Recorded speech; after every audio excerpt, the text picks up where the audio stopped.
क्या आप जानते हैं कि पुराने जमाने में बर्थडे सेलिब्रेट क्यों किया जाता था? या फिर क्या आपको पता है कि दुनिया में ऐसी कार भी मौजूद है जो पेट्रोल से नहीं बल्कि हवा से चलती है? क्या आप जानते हैं कि वह कौन सी झील है जिसके पास खड़े होने से इंसान की जान भी जा सकती है? यकीनन आपने आज से पहले इतने अमेजिंग फैक्ट्स नहीं सुने होंगे, इसलिए वीडियो को आखिर तक जरूर देखें। फैक्ट नंबर 1, ये तो हम सभी जानते हैं कि जापान के लोग पूरी दुनिया से अलग लाइफ स्टाइल जीते हैं, जबकि यहाँ अपनाई जाने वाली टेक्नोलॉजी भी काफी ज्यादा एडवांस है।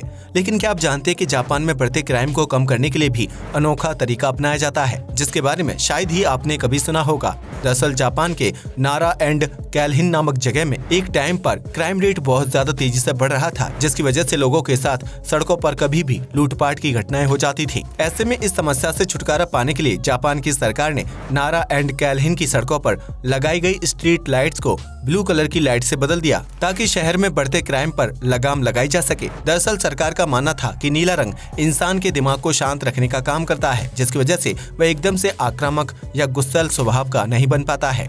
वहीं नीला रंग इंसान की आंखों को चुभता है, जिसकी वजह से लोग ब्लू स्ट्रीट लाइट के संपर्क में आने से परहेज करेंगे और अपने जरूरी कामों को दिन के उजाले में ही निपटा लेंगे। ऐसे में जब से शहर में ब्लू कलर की स्ट्रीट लाइट्स को लगाया गया, तब से लोगों ने अंधेरे में बाहर निकलना बंद कर दिया था, जिसकी वजह से स्ट्रीट क्राइम में तेजी से कमी आने लगी थी। लेकिन ब्लू रंग लोगों की आंखों को कुछ ज्यादा ही परेशान करता था, जिसकी वजह से बाद में उन लाइट्स को नॉर्मल स्ट्रीट लाइट से बदल दिया गया था। लेकिन हैरानी की बात तो ये है कि सिर्फ नीले रंग की लाइट लगाकर जापानी सरकार ने बढ़ते क्राइम पर रोक लगा दी थी, जिसके लिए ना तो पुलिस को तंग किया गया और ना ही स्पेशल ड्यूटी तैनात की गई। इस कॉन्सेप्ट को बाद में स्कॉटलैंड में भी अपनाया गया था, जहां स्ट्रीट क्राइम अचानक से बढ़ने लगा था, और जापान की तरह स्कॉटलैंड में भी ये तरीका कारगर साबित हुआ था।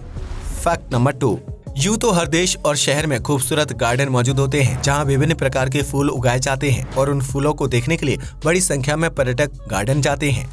लेकिन क्या आप जानते हैं कि दुनिया का सबसे बड़ा फूलों का गार्डन कहां मौजूद है? अगर नहीं तो हम आपको बताते कि नीदरलैंड के लिस शहर में मौजूद क्यूनकेनहॉफ को दुनिया का सबसे बड़ा गार्डन माना जाता है। इस फूलों के गार्डन को आम लोगों के लिए साल 1950 में खोला गया था, जो लगभग 32 एकड़ जमीन के क्षेत्रफल में फैला हुआ है। इतना ही नहीं, इस गार्डन में दुनिया भर के लगभग 7 मिलियन प्रजाति के अलग अलग फूल उगाए जाते हैं, जो रंग, आकार और खूबसूरती में एक दूसरे से बिल्कुल अलग होते हैं। इतना ही नहीं, इस गार्डन में फूलों की मदद से खूबसूरत क्यारियां, डिजाइन और मशहूर लोगों की तस्वीरें भी तैयार की जाती हैं, जो देखने में बहुत ही खूबसूरत लगती हैं। यही वजह है कि क्यूनकेनहॉफ को गार्डन ऑफ यूरोप के नाम से भी जाना जाता है, जो यूरोप समेत पूरी दुनिया में सबसे बड़ा और खूबसूरत फूलों का गार्डन है।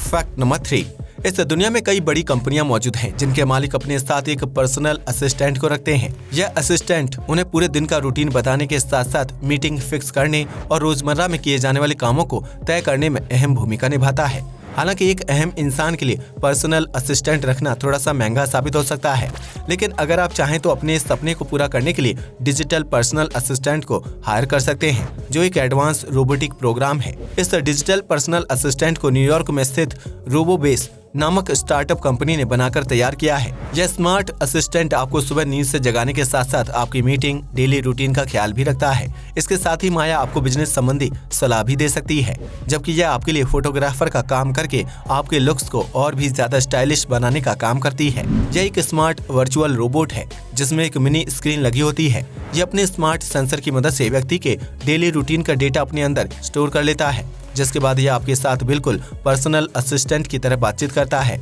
और आपके खाने पीने व सोने आदि का ध्यान रखता है। फैक्ट नंबर 4, आमतौर पर जब कोई व्यक्ति सड़क या हाईवे पर कार ड्राइव करता है तो वह गाने अपने गाड़ी के अंदर बजाता है। लेकिन आज हम आपको एक ऐसी सड़क के बारे में बताने जा रहे हैं जिसके ऊपर से जब कोई वाहन गुजरता है तो उसमें तेज धुन बजने लगती है। जी हाँ, आपने बिल्कुल सही सुना। न्यू मैक्सिको में स्थित रूट नंबर 66 नामक सड़क को दुनिया की सबसे अद्भुत सड़क माना जाता है। इस सड़क पर जब भी कोई कार 70 किलोमीटर प्रति घंटे की रफ्तार से चलती है तो उसमें अमेरिका द ब्यूटीफुल नामक गाने की धुन बजने लगती है। दरअसल इस सड़क के ऊपर गाने की धुन को क्रिएट करने के लिए अलग अलग लाइनिंग बनाई गई है। ऐसे में जब कोई कार 70 किलोमीटर प्रति घंटे की रफ्तार से उन लाइनिंग के ऊपर से होकर गुजरती है तो सड़क पर अमेरिका द ब्यूटीफुल नामक गाने की धुन तेजी से बजने लगती है। यही वजह है कि जब कोई व्यक्ति रूट नंबर 66 से होकर गुजरता है तो वह अपनी कार में बज रहे गाने को बंद करके सड़क से उत्पन्न होने वाली धुन को एंजॉय करने लगता है। फैक्ट नंबर 5, इस धरती पर कई प्रकार के जीव जंतु पाए जाते हैं जो न सिर्फ एक दूसरे से अलग होते हैं बल्कि उनका चीजों को देखने का नजरिया भी अलग होता है। ऐसे में आज हम आपको मेंढक के नजरिए यानी विजन के बारे में बताने जा रहे हैं, जैसे सारी कलरफुल चीजें पिंक और ब्लैक रंग की दिखाई देती हैं। इतना ही नहीं, मेंढक की आंखें सिर्फ उसी चीज पर फोकस कर पाती हैं जो लगातार मूवमेंट कर रहा होता है। ऐसे में अगर मेंढक के सामने कोई जीव शांति से बैठा हुआ है और कोई मूवमेंट नहीं कर रहा है तो मेंढक को वह जीव या चीज तुरंत धुंधली दिखाई देने लगेगी। यही वजह है कि मेंढक की आंखें हमेशा उन जीवों पर फोकस बनाए रखती हैं जो लगातार हिलती रहती हैं, क्योंकि इसी फोकस की वजह से मेंढक को शिकार करने में मदद मिलती है।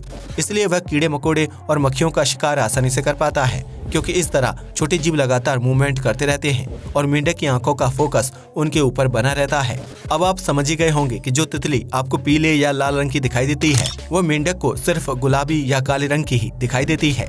फैक्ट नंबर 6, सुबह बिस्तर से उठने के बाद चादर या कंबल को फोल्ड करना एक बहुत ही मुश्किल काम लगता है, जिसे कई लोग करना पसंद नहीं करते हैं। वहीं गर्मी के मौसम में बेडशीट इतनी ज्यादा गर्म और सर्दी के मौसम में इतनी ज्यादा ठंडी हो जाती है कि उसमें बैठना या लेटना किसी सजा से कम नहीं है। ऐसे में आज हम आपको एक स्मार्ट बेडशीट के बारे में बताने जा रहे हैं जो न सिर्फ अपने आप फोल्ड होती है बल्कि इसके तापमान को नियंत्रित भी किया जा सकता है।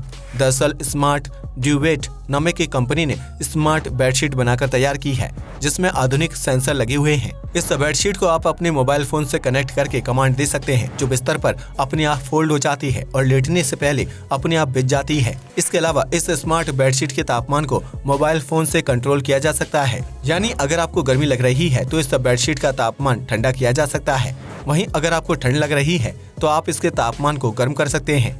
इतना ही नहीं, अगर इस स्मार्ट चादर को एक समय पर 2 लोग शेयर करते हैं तो वह दोनों अपने अपने साइड को ठंडा या गर्म रख सकते हैं, जो अपने आप में बहुत ही अमेजिंग फीचर है।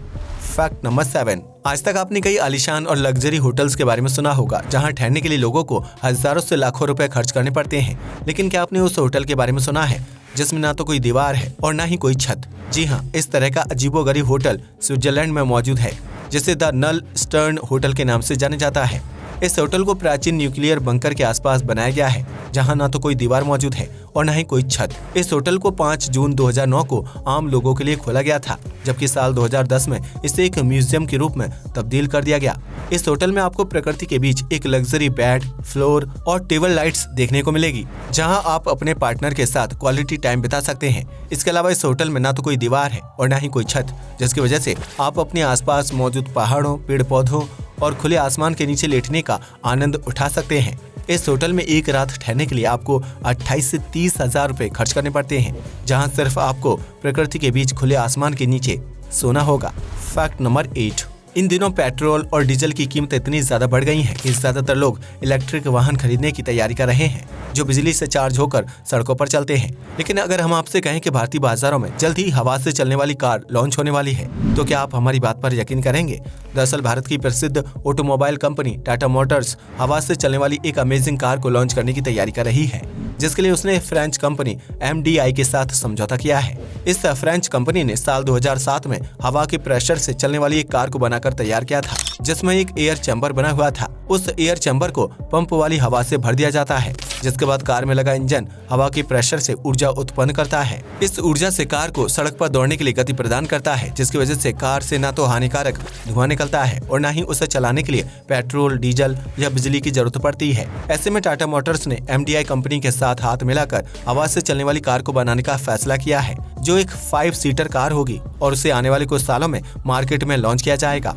फैक्ट नंबर 9, दुनिया में कई खूबसूरत झीलें मौजूद हैं जिनके किनारे बैठकर लोग क्वालिटी टाइम बिताते हैं, लेकिन आज हम आपको एक ऐसी झील के बारे में बताने जा रहे हैं जिसके पास अगर कोई इंसान 10 से 15 मिनट बैठ जाए तो उसकी मौत होना तय है। दरअसल साउथ रूस में स्थित कराची लेक को दुनिया की सबसे खतरनाक झील माना जाता है, जो पहाड़ों के बीच एक सुनसान जगह पर मौजूद है। शुरुआती दौर में इस झील का पानी बिल्कुल सामान्य हुआ करता था, लेकिन साल 1951 के बाद रूस की सरकार ने झील में न्यूक्लियर और रेडियो एक्टिव कचरा फेंकना शुरू कर दिया था। ऐसे में धीरे धीरे झील में रेडियो एक्टिव तत्वों की मात्रा इतनी ज्यादा बढ़ने लगी कि उन्होंने झील के पानी को पूरी तरह से दूषित कर दिया, जबकि झील के पानी का रंग भी गहरे लाल रंग का हो गया था। ऐसे में झील के पानी में ना तो कोई जानवर जिंदा रह सकता था और न ही उसमें कोई जली पेड़ पौधे उग पाते थे, जिसकी वजह से रूस की यह झील देखते ही देखते विषैली हो गई। वर्तमान में भी इस झील के पानी में रेडियो एक्टिव तत्व मौजूद हैं, जो इंसान के शरीर पर बुरा असर डालते हुए उसे चंद मिनटों में बहुत ही बीमार कर सकते हैं। यही वजह है कि अगर कोई व्यक्ति इस झील के पास महज 10 से 15 मिनट बिताता है